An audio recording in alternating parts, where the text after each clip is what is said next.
la brasserie du Pont, c'est une ancienne ferme brasserie, hein, les bâtiments de fer de 1759, devenue brasserie en 1844. Et cette vieille ferme brasserie a été rachetée par la famille Dupont en 1920. Et depuis l'époque, on est resté vraiment avec une production de bière traditionnelle, dans la gamme surtout des bières de fermentation haute refermentées en bouteille, comme la Moinette ou la Saison du Pont. La Saison, c'est vraiment la bière d'origine de cette ferme brasserie, une bière qui était brassée l'hiver pour être consommée l'été sur les champs par le personnel saisonnier. Donc on parle d'une bière qui était une bière assez légère en alcool, avec une bonne amertume pour être bien désaltérante, une bière très sèche. Et on peut dire finalement que toute notre gamme de bière est inspirée par le style Saison. Donc une Moinette, c'est finalement ce qu'on pourrait qualifier une double saison, donc une saison un peu plus forte. Donc toute notre gamme de bière, refermentée en bouteille, atténuation très forte, donc plus aucun sucre résiduel dans la bière, une amertume soutenue sans être non plus excessive, mais une amertume quand même soutenue et des bières bien désaltérantes. À côté de ça, on a aussi une production de Pils qui a été initiée en 1945 par mon grand-père. C'est un peu grâce à la Pils, la raideur Pils, que la brasserie a pu survivre dans des années plus compliquées. Et donc c'est une Pils, mais de fabrication, je veux dire conception ancienne. C'est plus proche d'une Pils allemande que d'une Pils industrielle belge. C'est une Pils pure malt, avec une longue maturation en cave. Brasserie familiale toujours, on est actuellement 10 actionnaires, mes frères, cousins, cousines, et une production de 33 000 hectolitres l'année passée, et on exporte 40 à 45% de la production dans une quarantaine de pays, les plus gros marchés étant la France, les USA, Italie, Pays-Bas, une équipe d'une quarantaine de personnes qui travaillent à la brasserie, pour la brasserie mais aussi pour une petite activité de fromagerie où on transforme un lait local en différents fromages, lait de vache en différents fromages à pâte pressée ou à pâte molle. Et tous ces fromages sont affinés à la bière et certains de ces fromages reçoivent aussi, comme le fromage à malt et houblon, on y ajoute du malt concassé et du houblon avant de mouler le fromage. Un autre fromage comme le Saison du Pont, là on va vraiment laver le caillé, malaxer le caillé avec de la bière avant de mouler le fromage. Et la fromagerie, ben ça c'est une petite activité pour nous, c'est plus ou moins 2% du chiffre d'affaires, mais bon c'est une activité qui a sa raison d'être dans les produits qu'on fabrique. Donc au niveau fabrication de nos bières, ben c'est des façons de travailler assez historiques et assez simples aussi. Je pense que nos bières sont simplement complexes parce que c'est des bières très, très simples à faire finalement. Matière première classique, donc de l'eau qu'on va pomper dans le jardin de la brasserie à 85 mètres de profondeur, et l'eau est employée telle qu'elle, sans aucun pré-traitement ou aucune adaptation. C'est vraiment l'eau du sous-sol qui s'exprime dans la bière. Deuxième élément qui a son importance, c'est la levure.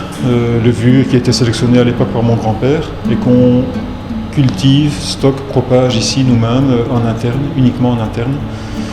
Une levure qui est assez phénolique, donc qui va vraiment donner une signature à toute notre gamme de bières. C'est cette levure qui est utilisée pour toutes nos bières, que ce soit pour la blanche ou les autres bières, à l'exception de la Pils, où là on a vraiment une souche de levure spécifique, fermentation basse. Notre levure aussi pour la Pils. Pour toutes les bières, également un choix de houblon, je vais dire assez précis. On est sur des variétés de houblon assez aromatiques, mais des variétés non exotiques. Donc c'est vraiment, on a nos houblons depuis des décennies, et c'est pas de l'immobilisme ou un manque de vouloir aller voir ce qui se passe ailleurs, mais bon, on trouve ces deux houblons de nouveau, simples mais assez expressifs, et donc on n'a pas trop envie d'aller mettre des côtés exotiques de par le houblonnage. Par contre, on attache beaucoup d'importance à chez nos houblons sur différents territoires géographiques, même parfois la même variété mais cultivée en Belgique, en Slovénie, le troisième pays étant l'Angleterre. Et pour la gamme bio, c'est des houblons qui viennent d'Allemagne principalement. Et après, toutes ces matières premières vont être transformées avec des techniques que j'ai qualifiées d'historiques, qu'on va retrouver à différents stades de la production. Un bel exemple, c'est en salle de brassage, où l'ébullition du mou va se faire dans des cuves en cuivre chauffées à feu nu. Donc ça veut dire qu'on a un brûleur gaz directement sous la cuve en cuivre, qui va chauffer le cuivre. Il y aura vraiment un point rouge sur le fond de la cuve. Et de ce point rouge, ça aura comme conséquence de caraméliser les sucres. Ce point rouge va être à 110, 120 degrés. Donc on va caraméliser des sucres, donner un peu de couleur au mou, mais aussi provoquer des mouvements de convection bien particuliers dans la cuve qui vont donner un corps spécifique à la bière. En deuxième phase, la fermentation, c'est assez spécifique aussi parce qu'on travaille uniquement avec des cuves carrées à fond plat. Donc on va fermenter seulement 1 mètre de mou, une hauteur d'1 mètre de mou, tout à fait différent d'une cylindre conique, on va fermenter 10, 15, 20, 25 mètres de colonne de mou. Et ici, en travaillant uniquement sur 1 mètre de hauteur, la levure va s'exprimer différemment et accentuer le côté fruité des bières, donc on va produire beaucoup plus d'ester et moins d'alcool supérieur que dans une cuve cylindre conique. Et on aura une bière qui va de nouveau être plus complexe que dans une cuve cylindre conique, même si la technique a des contraintes matérielles. On a besoin de plus de surface au sol pour nos cuves carrées, il y a beaucoup d'interventions humaines dans les cuves, mais la bière qui est produite est assez typique, spécifique. Et la troisième étape assez particulière chez nous, c'est le 75 centilitres. On a quand même plus de 30% de nos ventes totales en 75 centilitres, ce qui est beaucoup dans le monde de la brasserie. Donc c'est pas un conditionnement anecdotique, c'est vraiment un tiers de nos ventes. Et ces 75 centilitres vont refermenter en bouteilles couchées dans les casiers. Donc on utilise au départ ce sont des casiers de gueuse qu'on utilise. Ces casiers ont été amenés chez nous par Frank Beaune, qui était un de nos clients à l'époque, pas encore vraiment brasseur, mais marchand de bière à l'époque. Et il a vraiment transballé nos bières dans des bacs en bois qui ne tenaient pas et compagnie. Donc il avait ses bacs, on a rempli ces bacs avec nos bières, et puis on a fait les mêmes bacs pour nous, tellement c'était pratique. Et donc dans ces bacs, on peut mettre les bouteilles couchées dans les casiers. La levure va se multiplier d'une manière un petit peu différente. Le goût de la bière va être très différent selon que nos bouteilles 75 sont refermentées, couchées ou verticales. Et donc on a choisi de faire toute la progression de la brasserie, toute l'augmentation de volume de la brasserie, toute l'évolution se fait en conservant les cuves carrées à fond plat et les refermentations en bouteilles couchées. La saison du pont, c'est vraiment une référence chez les amateurs de bière, aussi chez certains brasseurs en Belgique ou à l'étranger. Comment est-ce qu'on gère ça au quotidien et est-ce que ça a une influence sur la manière dont on aborde le brassage de cette bière? Il ne faut pas que ça ait une influence justement, enfin je vais m'expliquer, mais il faut savoir que la saison du pont, dans les années 50, c'est une bière qui a vraiment décliné très très fort, mais pas que la saison du pont. Toutes les bières de fermentation haute en Belgique étaient vraiment en déclin très très très fort. Et ne se vendaient plus. Mon grand-père cherchait à faire d'autres bières, mais à conserver aussi la saison du pont dans la gamme. Donc la bière qui s'est développée à l'époque, c'est d'abord la Redder Pils et puis la Monette Blonde. Mais la saison du pont a continué à exister. Et moi, quand je suis rentré ici en 1990, on brassait, je veux dire, 80% de Monette, 10% de bon vœu, c'était même 85-90% de Monette, un peu de bon vœu et un peu de saison. Et la Pils, la saison, on en vendait très peu, mais on continue à la faire comme elle était faite des années avant. Donc on n'a pas essayé d'adapter la recette de la saison pour en vendre plus. On a préféré faire, mon grand-père a fait à l'époque d'autres bières, mais en conservant la saison telle qu'elle. Et la saison, donc dans les années 90-95, on en vendait un petit peu chez certains clients. Dans la famille aussi, on continue à en boire. Et puis on a eu la chance d'avoir à l'époque un importateur américain qui s'est intéressé à notre saison du pont, mais telle qu'elle était là. Et donc la saison du pont, on a pu en faire un peu plus pour l'export, et puis encore un peu plus, et elle est restée toujours telle qu'elle était.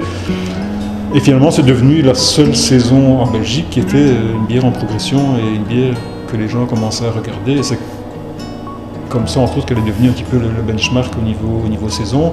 Mais si on prend plus de recul, c'est lié au fait qu'elle est restée telle qu'elle était à l'époque. On n'a pas essayé de l'embellir ou de l'améliorer, ou de améliorer, c'est pas le bon terme, de la modifier pour la rendre encore plus sexy ou pour la vendre plus. Non, c'était une bière, de nouveau, c'est une bière de ferme, une bière assez simple, assez brute, mais complexe en même temps.